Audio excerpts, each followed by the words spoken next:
Rajesh Rajpara, શક્તિરાજ agro Reshammiya. શરૂઆત પ્રોટેક્ટરથી મેં કરી, ઘણા નિમોલના વપરાશ કરેલા. પછી પ્રોટેક્ટરના ભાઈબંધભાઈ ભલામણ કરી કે આ નિમોલ એક વખત વાપરી જુઓ. તો જે રિઝલ્ટ કોસ્ટવાળા આપણે યુઝ કરતા હતા એના જે સમયગાળો રિઝલ્ટ નહોતો. જે ભેગું કરીને આપણે 25 ml લખાયું હતું, સાહેબે તો મને 15-20 ml કર્યું, પણ 25 ml નાખીને આપણે છંટકાવ કર્યો.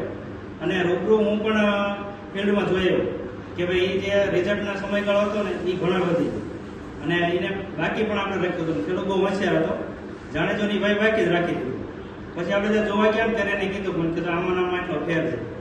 અને બેમાં રિઝલ્ટનો તફાવત જોવા જાય ને એટલે જે કદાચ થ્રીપ્સ પણ દેખાય, પણ જે એના ઘસરકા મારેલા બ્લેક મરચું થવું એ કોઈ જાતનો પ્રશ્ન નહોતો. એટલે પ્રોટેક્ટરના આપણે રિઝલ્ટ સારામાં સારા. પછી પાવા માટે આવતો બ્લેક પાવર અને પાવર. મારે ધાણે અને મેથીનો બેલ બહુ વધારે પડતું વાવેતર કરે.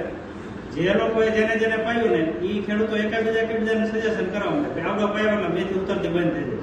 બાકી નહીતર કેમિકલમાં ફૂગનાશક આપણે વપરાવતા હતા. આ વસ્તુ કરે છે કલરથી માંડીને મૂળ વિકાસથી માંડીને વજન બધી રીતે બે વસ્તુ જોરદાર છે. એ રીતે મરચીમાં આપણે વપરાવેલું, કપાસમાં વપરાવેલું. અને બાકી રાખીને જ આપણે કહેતા એક વખત આપણે ફેસ ટુ ફેસ જોઈ લીધું હતું તો ખેડૂતને ચોખ્ખું કહી દીધું ભાઈ આટલું તમે બાકી રાખી દો. કારણ કે પ્રોડક્ટ મોંઘી પડતી. અમારે અમુક ખેડૂતો પછી વધારે પડતું સસ્તું બોલું એટલે આપણે મોંઘું હતું પણ કહી દઈએ બે કામ કરે બાકી રાખી દો ને ન રિઝલ્ટ આવે પાછું મને દઈ દીધું પૈસા મળે ત્યાં સુધી આપણે કીધેલું. કારણ કે મેં વસ્તુ પહેલા જોઈ એટલે 3 પ્રોડક્ટ આપણે કમ્પ્લીટ વાપરી 3 પરફેક્ટ રિઝલ્ટ છે. એટલે પ્રોડક્ટમાં તો સારું છે.